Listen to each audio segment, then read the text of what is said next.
আপনি কি বলছেন বাবা? বলা কওয়ার দিন শেষ ফিরকি। আর কিচ্ছু বলবো না আমি, এবার যা করার কাজে করে দেখাবো। বাবা, আপনি সমাজের একজন গণ্যমান্য ব্যক্তি। আপনার বিচারের উপর সমাজের অনেক কিছু নির্ভর করে থাকে।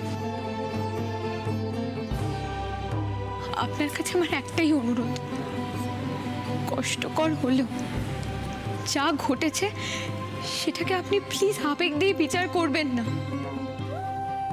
বরং যুক্তি দিয়ে বিচার করুন। তাহলে দেখবেন আপনি নিজেই বুঝতে পারছেন যে আমার মা কোনো অন্যায় করেনি, বরং পরিস্থিতি আর ষড়যন্ত্রের শিকার হয়েছে। চুপ! এরপরেও আমাকে শিখতে হবে তোমার কাছ থেকে কোনটা করা উচিত কোনটা করা উচিত নয়। লজ্জা করে না তোমার?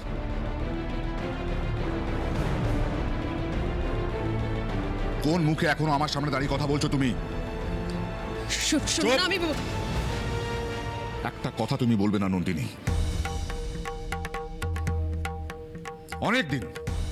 অনেক দিন ফিরকির নানা ব্যাপারে তুমি ওকে গার্ড করে এসেছো, আমি কিচ্ছু বলিনি। কিন্তু আজ আমি কারুর কোনো কথা শুনবো না, মেনেও নেবো না কিচ্ছু। আমি তো বললাম তোমাকে ফিরকি, ভুলটা আমার।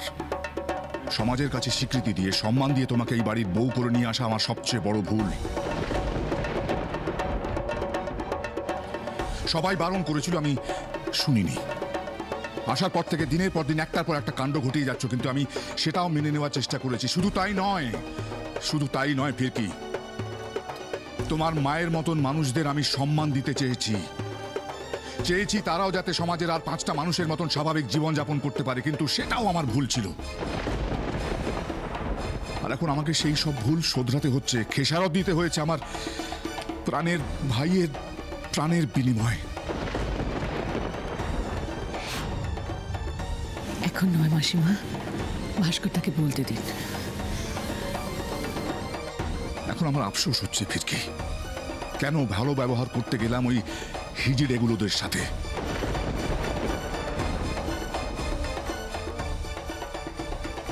সারা সমাজের মানুষ ওদের সঙ্গে যেমন দুচ্ছাই করে, আমারও তাই করা উচিত ছিল।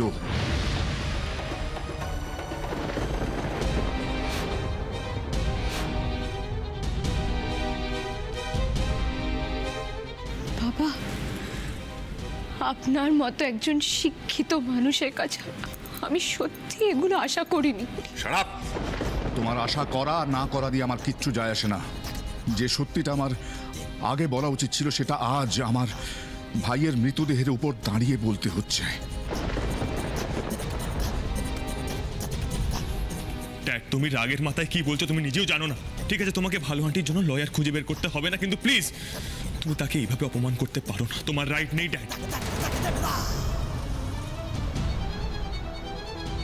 আসলে এই কথাগুলো আজকে প্রমাণ করে দিচ্ছে যে ভালো আন্টিকে এখানে ডেকে সম্মান জানানো, ফিরকিকে এবারই বউ হিসেবে মেনে নেওয়া, এগুলো সবটাই তুমি করেছিলে তোমার রাজনীতির লাভের জন্য।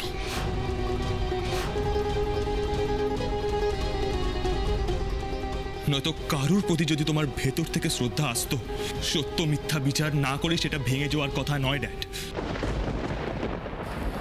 নীলাদ্রি!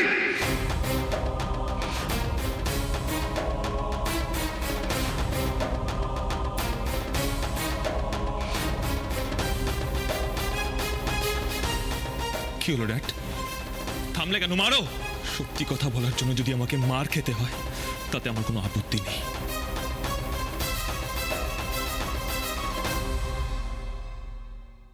ভাবতেও ঘেন্না হয় যে তুমি এই বাড়ির ছেলে, আমার ছেলে, সিনহা রায় বাড়ির ছেলে।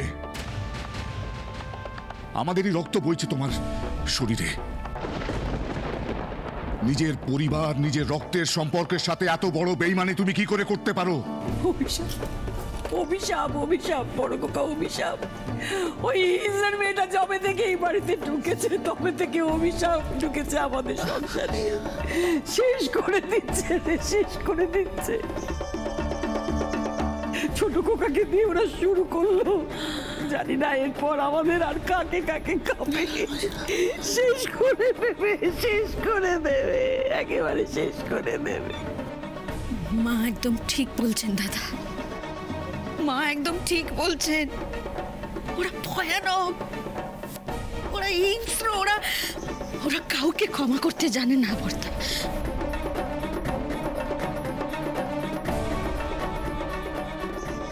বর্দা আপনি বলুন এরপরে কি করে ফিরকির সাথে একই বাড়িতে থাকা আমার পক্ষে সম্ভব? ওই খুনির মেয়েটার সঙ্গে থাকতে থাকতে আমার দম বন্ধ হয়ে আসছে দাদা। আপনি আমাকে বাপের বাড়ি পাঠিয়ে দিন। তরিতা তো বেশ ভালোই নাটক করছে, ওর এই গুণটা তো এতদিন জানা ছিল না।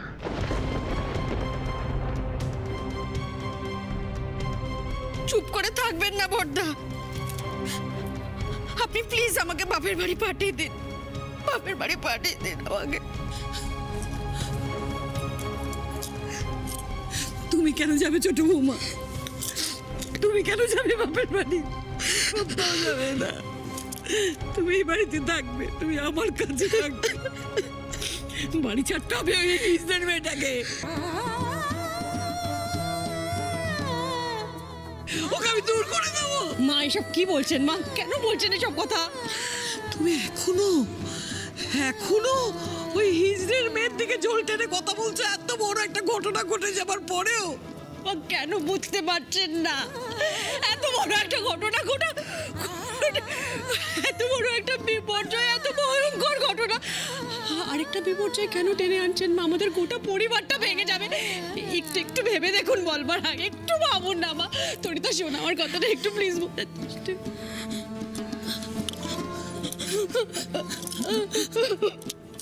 আমি একদম ভেবেই কথা বলছি, আমি একদম ভেবে কথা বলছি বড় বৌমা। মেয়েটাকে তো তুমি আমার ছোট বোন করে বাড়ি পাকতে নিতে একেবারে। সারাক্ষণ আমার ছোট বোন আর ছোট বোনকেই সাদা পোশাকে দেখে তোমার বুক কাঁপছে না? আমি দূর করে দেবো ওই ইসরার মেয়েকে, আমি দূর করে দেবো। আমি কিছুতেই এখানে থাকতে দেবো না।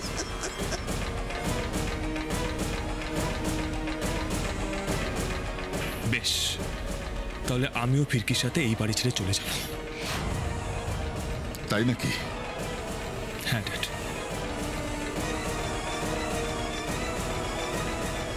যেখানে আমার স্ত্রীর কোনো সম্মান নেই সেখানে আমি থাকতে চাই না। বেশ, আমিও দেখি তোমরা কতটা বাড়তে পারো, তোমাদের দৌড় কতখানি আমিও দেখব।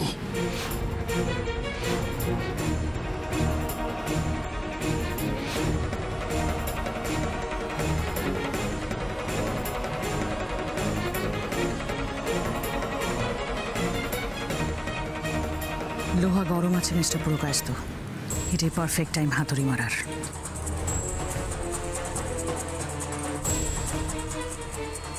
ভাস্কর সিনহা রায়, এবার তুমি এমন ঝড়ের মুখে পড়বে যা তুমি দুঃস্বপ্নেও ভাবতে পারো। কিসের হল্লা হচ্ছে আবার? বাইরে এত চেঁচামেচি কিসের? এই দাঁড়া, কোথায় যাচ্ছিস? এখানে থাক, আমি দেখছি।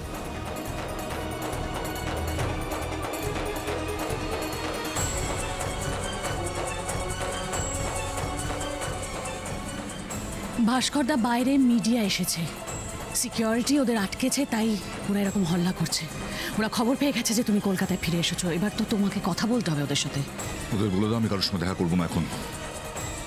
কি বলছো তুমি? মানে তুমি যদি এখন কথা না বলো ওরা কি ভাববে বলো তো? যে উই আর অ্যাট ফল্ট, আমাদের কোনো দোষ রয়েছে, আমরা কিছু লুকোবার চেষ্টা করছি তাই কথা বলতে চাইছি না।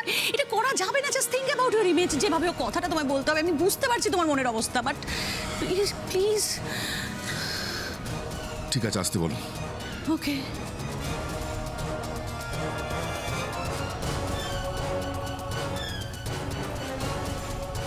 ওদের ভেতরে পাঠিয়ে দাও। দিদি ভাই, এখানে থাকাটা ঠিক হবে না, যা উপরে যা যা যা। কি ব্যাপার দাঁড়িয়ে আছো যে? উপরে যাও, যাও যাও যাও যাও যাও যাও। তুমি কোথায় যাচ্ছ? এখানেই থাকবে তুমি।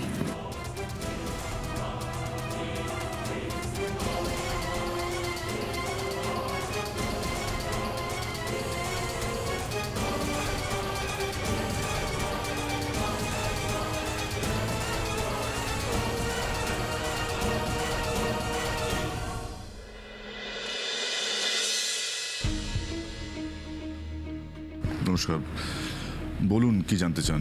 দেখুন, আমি জানিয়ে রাখি, মানসিকভাবে আমি প্রেস মিটের জন্য একেবারেই প্রস্তুত নই। তবু আপনারা যখন আপনার ভাই রুদ্র সিনহা রয় ড্রাগ পাচার চক্রের সাথে যুক্ত ছিল, এ ব্যাপারে আপনার কি মত ভাস্কর বাবু?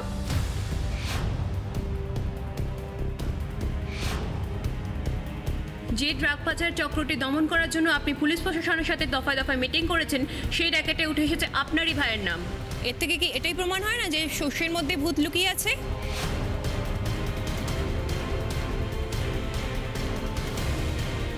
আপনি যখন নিজেকে সৎ জনদরদি জননেতা বলে দাবি করেন, সেখানে আপনার বাড়িতে এরকম বেআইনি কাজ কি করে হতে পারলো? তাহলে কি আপনি সবই জানতেন, পরোক্ষভাবে মদত দিতেন আপনি আপনার ভাইকে? আপনার এই জনদরদি ভাবমূর্তি আসলে একটা মুখোশ। জননেতা হিসেবে মিথ্যাচার করে এসেছেন আপনি। আপনার তো উচিত নিজের থেকে পদত্যাগ করা।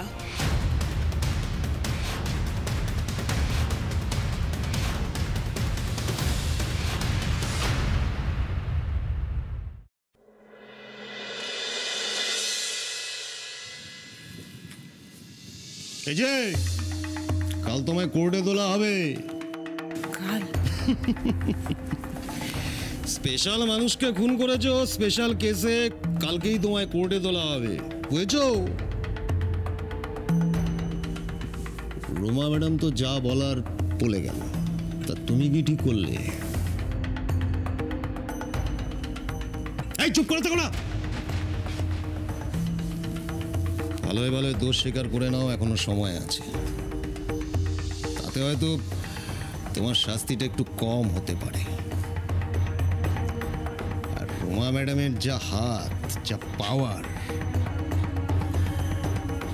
এমনটাও হতে পারে যে এই কেসটা কোর্টেই উঠলো না, এখান থেকেই তুমি বেকসুর খালাস পেয়ে গেলে। কিন্তু তার জন্য তো কনফেশনটা করতে হবে।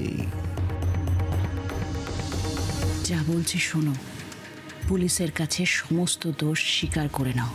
আমি তোমায় অ্যাসিওর করছি, কোর্টে তোমার জন্য আমি বেস্ট অফ লয়ার অ্যাপয়েন্ট করব, যাতে তুমি বেকসুর খালাস হতে পারো। আরে কি হলোটা কি? তুমি এরকম থরথর করে কাঁপবে, ঝরঝর করে কাঁদবে, এসব অস্ত্র সজল যাত্রাপালা দেখার সময় আমার হাতে নেই। যা বলার ফাটাফাট বলো। দোষ স্বীকার করবে নাকি? করবো, আমি সবটা স্বীকার করবো স্যার।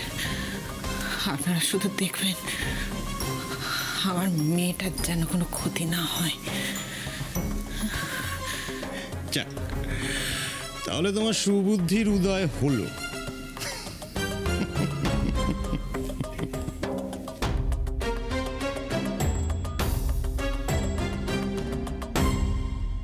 চুপ করে আছেন কেন ভাস্কর বাবু? আপনার মৌনতাকেই কি আমরা উত্তর বলে ধরে নেব? আপনাদের অমানবিকতা দেখে আমি অবাক হয়ে যাচ্ছি। দুদিন আগে আমার ভাই মারা গেছে, আর আপনারা চলে এলেন একটা মৃত মানুষকে নিয়ে জলঘোলা করতে।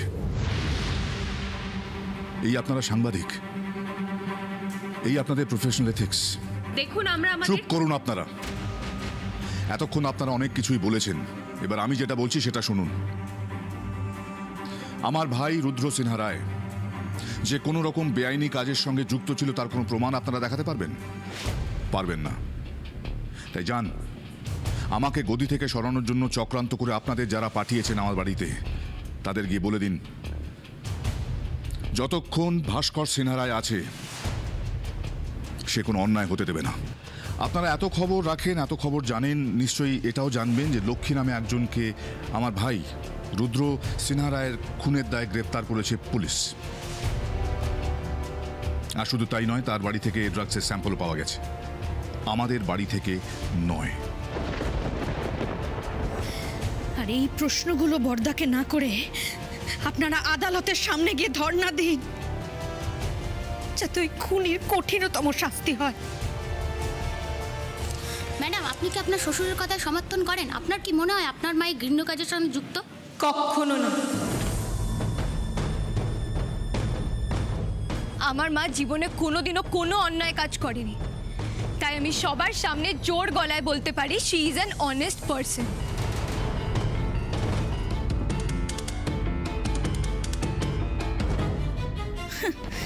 অনেস্টি, চোরের মায়ের আবার বড় গলা। আর আপনারা ওদেরকে কেন জিজ্ঞাসা করছেন? পুলিশ তো যা প্রমাণ পাওয়ার পেয়ে গেছে। এবার না কাকিমণি, পুলিশ ভালো আন্টিকে সন্দেহভাজন হিসেবে গ্রেফতার করেছে। হ্যাঁ, আমি মানছি ভালো আন্টির এগেনস্টে অনেক এভিডেন্স রয়েছে পুলিশের কাছে, কিন্তু যতক্ষণ না মহামান্য আদালত ভালো আন্টিকে দোষী বলে ঘোষণা করছে, ততক্ষণ আমরা ভালো আন্টির নামে কেউ উল্টোপাল্টা কথা বলতে পারি না। আর কি প্রমাণ তুমি চাও নীলাদ্রি? তোমার কাকার সাদা কাপড়ে মোড়া দেহটাই কি যথেষ্ট প্রমাণ নয়?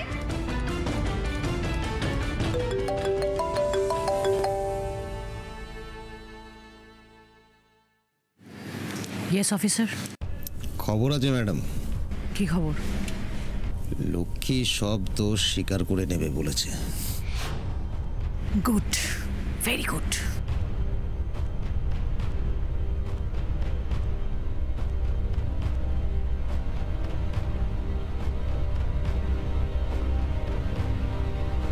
বারবার ধরে আপনারা একই প্রশ্ন কেন করছেন? বলা হলো তো যতক্ষণ না কোর্ট থেকে কোনো রায় দিচ্ছে এই বিষয়টা নিয়ে প্লিজ আপনারা জলঘোলা করবেন না। দেখতেই তো পাচ্ছেন আমাদের ফ্যামিলির কি পরিস্থিতি, কি সিচুয়েশনের মধ্যে দিয়ে আমরা যাচ্ছি। কেন কেন আপনারা অশান্তি বাড়াচ্ছেন? এখন যতই বড় বড় কথা বলে নাও ফিরকি, এই খেলাটার কিছুক্ষণের মধ্যেই তোমার হাতের বাইরে চলে যাবে। হ্যাঁ, এটা ঠিক যে এখন আমাদের কাছে কোনো প্রমাণ নেই, কিন্তু কাল তো থাকবে। তখন আমি নিজে মহামান্য আদালতের সামনে প্রমাণ করে দেব যে এই ড্রাগ র্যাকেটের সাথে কারা কারা জড়িয়ে আছে।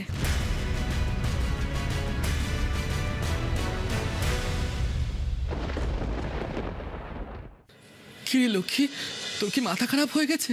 তুই নাকি পুলিশকে বলেছিস সব স্বীকার করে নিবি? হ্যাঁ রানী, আমার আর বাঁচার কোনো পথ নেই। দেখ, ফিরকিকে তো আমার জন্য কত অপমান সহ্য করতে হচ্ছে। আমি ওর জীবনটা এভাবে নরক হয়ে যেতে দিতে পারি না। আর তাছাড়া রোমা ম্যাডাম আমায় বলেছেন যে আমি যদি সবটা স্বীকার করে নিই উনি আমার বেকসুর খালাসির ব্যবস্থা করে দেবেন। কচু করবে? হ্যাঁ লক্ষ্মী, ওই শয়তানগুলোকে এখনো চিনতে পারলি না তুই? লক্ষ্মী, ফিরকির মুখের দিকে তাকিয়ে তুই যে সিদ্ধান্ত নেব ভেবেছিস, আদতে ফিরকির ক্ষতিই হবে রে। ওরে, তোর মাথায় খুনের বোঝা উঠেছে। এরপর যদি তুই সব স্বীকার করে নিস এতে তো প্রমাণ হবে তুই খুনি। এরকম ছেলে মানুষই করিস না লক্ষ্মী। না রানী, আমি ছেলে মানুষই করছি না রে, বিশ্বাস কর। আমি সবটা ভেবে চিনতে তবে সিদ্ধান্ত নিয়েছি। আর তাছাড়া ওই অফিসারও আমায় বলেছেন এটাই নাকি আমার বাঁচার একমাত্র পথ। ফিরকিকে তো আমি আমার প্রাণ দিয়ে ভালোবাসি রে, আমি ওর জন্য প্রাণটা অবধি দিতে পারি। আর সেখানে তো আমার শুধু সবটা স্বীকার করতে হবে। আমি করে নেব। তা বলে তুই খুনের দোষ স্বীকার করে নিবি? বেআইনি ব্যবসার কথা স্বীকার করে নিবি লক্ষ্মী? তুই যেটা কোনোদিনও করিসনি রে। হ্যাঁ করবো পার্বতী। জানিস তো রোমা ম্যাডাম বলেছেন সেই রকম হলে উনি কেসটা কোর্ট অবধি পৌঁছতেই দেবেন না। ভুল করছিস, একদম ভুল করছিস লক্ষ্মী। ওই রোমা ম্যাডামের কথায় তুই এখনো বিশ্বাস করছিস? ওসব পুরোনো দিনের কথা তুই সব ভুলে গেছিস? ওই রোমা ম্যাডাম আমাদের সাথে কি করেছে তুই এখানে একদম মুখ খুলবি না লক্ষ্মী। শোন, যা বলার তুই কোর্টে গিয়ে বলবি, এখানে কিছু বলিস না লক্ষ্মী। আমার ওদের সব জানা আছে, এরা হয় কে নয়, নয় কে ছয় সব করতে পারে। লক্ষ্মী, একটু বুদ্ধি কাটা লক্ষ্মী, একটু বুদ্ধি কাটা। সর্বনাশ, এই সাকরের দুটো আবার লক্ষ্মীর মাথা ঘুরিয়ে দিল না তো? বেশ, তোরা সবাই যখন বলছিস আমি আদালতে গিয়ে সবটা স্বীকার করব। না, আমি এখানে কোনো কিছু বলবো না।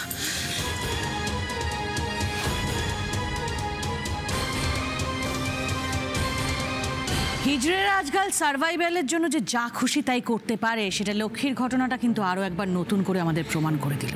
ভুল। আপনি যাদের সম্বন্ধে এই ধরনের কথাগুলো বলছেন তাদেরকে আমি ছোট থেকে চিনি। তারা যদি না থাকতো আজ আমি এখানে সকলের সামনে হয়তো দাঁড়িয়ে থাকতেও পারতাম না। তারা আমাকে প্রাণে বাঁচিয়েছিল, ছোট থেকে বড় করে তুলেছে। তাই তারা এক্স্যাক্টলি কি করতে পারে সেই বিষয়ে আপনার থেকে অনেক বেশি গুণ আমি জানি বলেই আমার ধারণা। এরপর থেকে ওনাদের সম্পর্কে আর কিছু বলার আগে দুবার ভেবে বলবেন। কাল এই কেস কোর্টে উঠবে, আর সেই আদালতেই আমি প্রমাণ করে দেব যে আমার মা নির্দোষ।